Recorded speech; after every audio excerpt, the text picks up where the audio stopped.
bazı şeylerin böyle tekrar irdelenmesi gerektiğini düşünüyorum.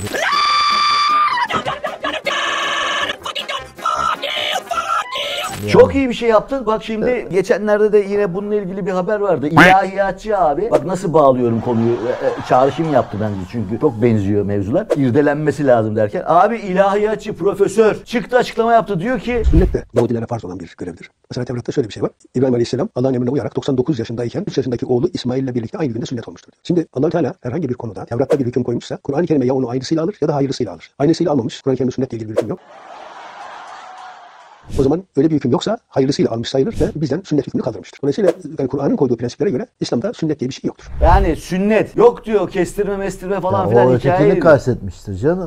Yok birebir diyor ki sünnet Peygamber diyor. Efendimiz sallallahu aleyhi ve sellemin Çok güzel şey yapıyorsun telaffuz.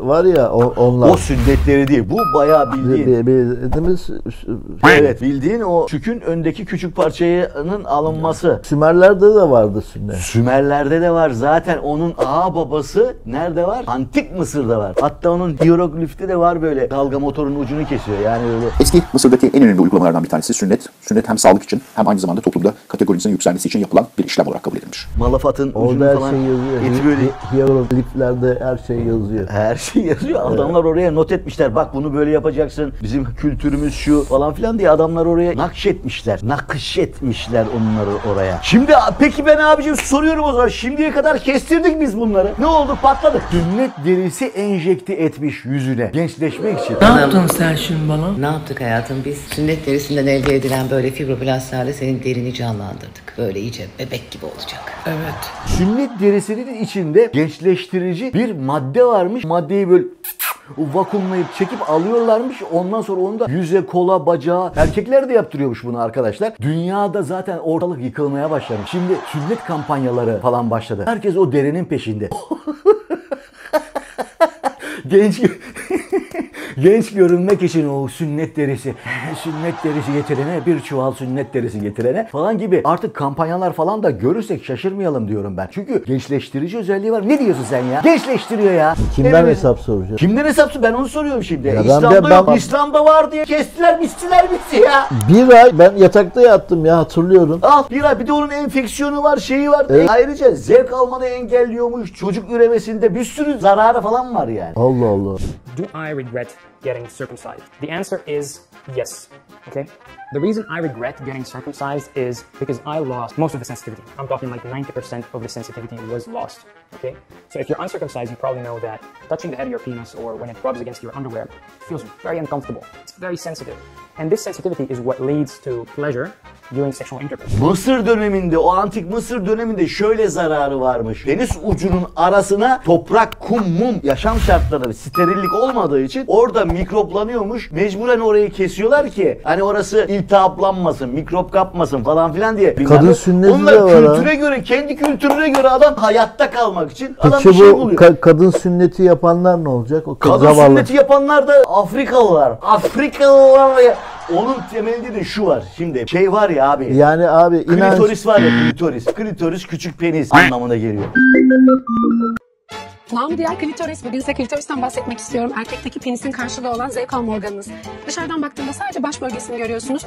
Ama aşağı doğru uzanan vajinanın içerisine yerleşen bacakları sayesinde şişip cinsel ilişki esnasında zevk almanızı sağlıyor.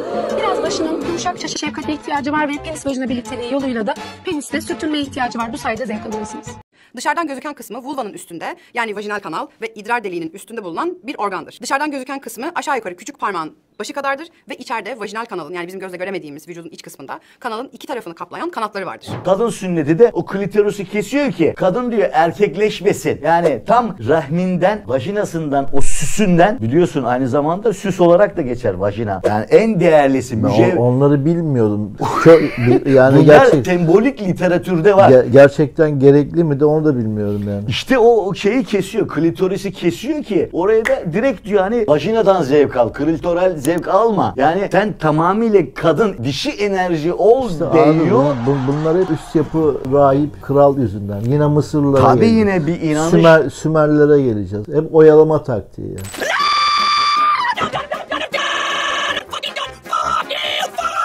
İnsanlık biraz tuhaf. Ben o yüzden insanları bulaşmak istemiyorum. Hep yalnız yaşıyorum. Dağda diyorsun böyle münzevi olarak. Ama kalabalığın içinde olmam lazım yani. Fanusta bir kalabalığın içinde Yani. böyle Buda gibi Aynen. oturup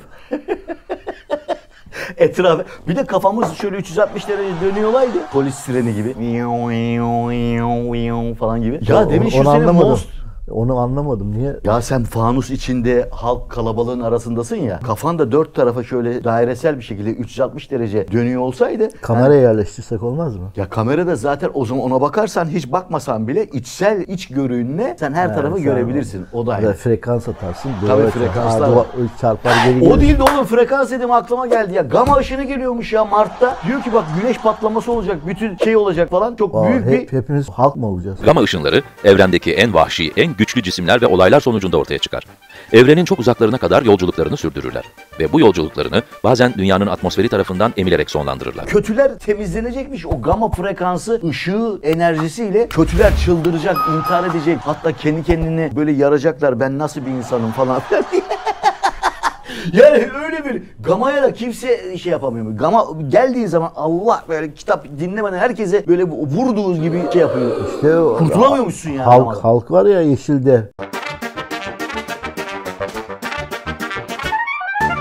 Ha Hulk. Hulk ha biz Hulk diyoruz. Halk aslında. Evet halk aslında.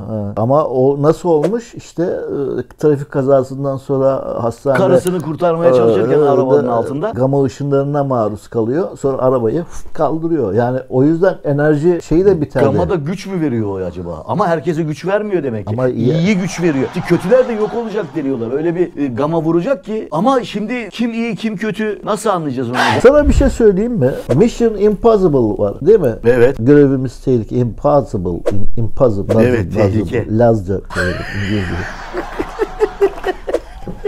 Bu tip filmlerde özellikle fark ettin mi? 4 mevsimi de görüyoruz. Döngü.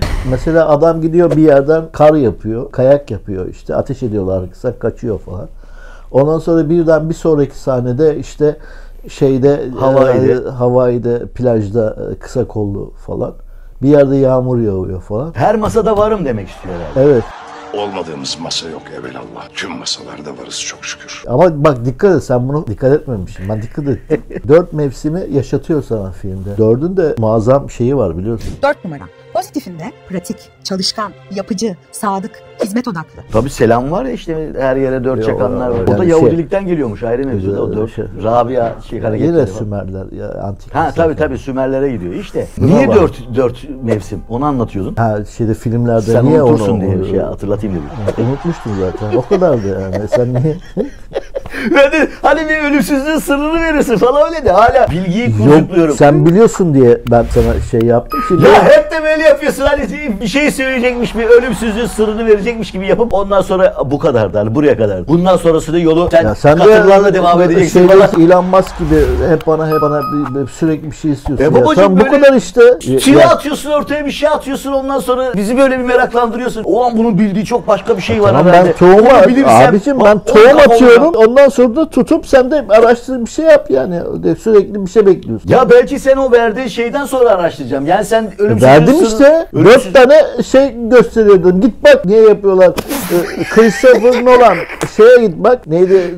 TNT. Yine 4 tane yine kar görüyorsun. Güneş görüyorsun. Kumsal görüyorsun. Geri gidiyorsun bir de onda da. Christopher Nolan. Peki.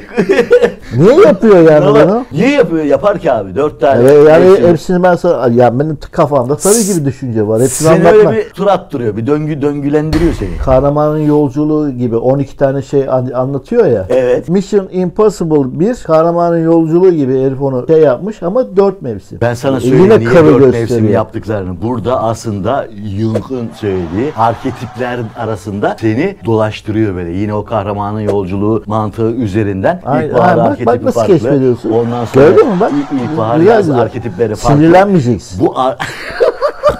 Bana öyle gelmeyeceksin. Bak nasıl geleceksin? Canım benim. Şimdi bu arketiplerde sana böyle bir tur attırıyor ki aradan sen kendi arketipine sahip çık. Ya da illaki seni oraya bağlıyor. O filme milme neyse artık bir şekilde bağlıyor. Filme milme deyince aklıma geldi. Nosferatu diye yeni bir film çektiler ya. Bu vampir filmi ama yani bu ilk Nosferatu'ya gönderme yaparak da ona böyle selam çakarak Nosferatu'yu falan seyrediyorsun ama aslında fonda bir orta çağ kültür ve anlayış, insanların bakış açılarını değerlendirebileceğin satır altı bir metinle de birlikte gidiyor. Filmi güzelleştiren taraf o. Biraz da selam çakılmış falan. Dikkat edersen bugüne kadar son zamanlarda şey olmuştu. Hep vampirler böyle yakışıklı, vücutlu, yapılı falan. Hani hep böyle kadınlar falan filan sürekli söylüyor ya. Ulan doğru adamı bulamadık, doğru insanı bulamadık falan. Hani doğru vampiri bulamadık. Ama falan gibi de. Vampirler hep yakışıklı abi. Hepsi manken gibi vampir olur ya. İzleyen diyor ki keşke beni de ısırsa. Yani öyle tipler. Kadını da öyle, erkeği de öyle. En çok izlenen filmler arasında ama vampir filmleri. Adam vampiri janti yapmış, manken yapmış. Onun yüzden seyrediliyor artık genç kızlar. Bir de zombi. Zombi. Herkes öyle olmak istiyor mesela. Yakışıklı zombi olmak istiyor. Güzel böyle manken gibi. O vücutlu. Kadın da güzel. Erkek de güzel manken falan. Hepsi. Çünkü herkes öyle olduğu için. Herkes de içeride. Kendi bilinçaltını orada ben görünce. de diyor bir ısırabilirim ya diyor. Yani niye ısırmayayım falan diyor. Hatta geçen gün öyle bir şey vardı. Birini ısırmak isteseniz kimi ısırırsınız diye bir tane dayıya soruyorlar. Diyor ki karımı ısırırdım falan diyor. Zombi olsaydınız ilk kimi ısırırdınız? Hanımı ısırdım. Başımı ısıracağım hanımdan başka.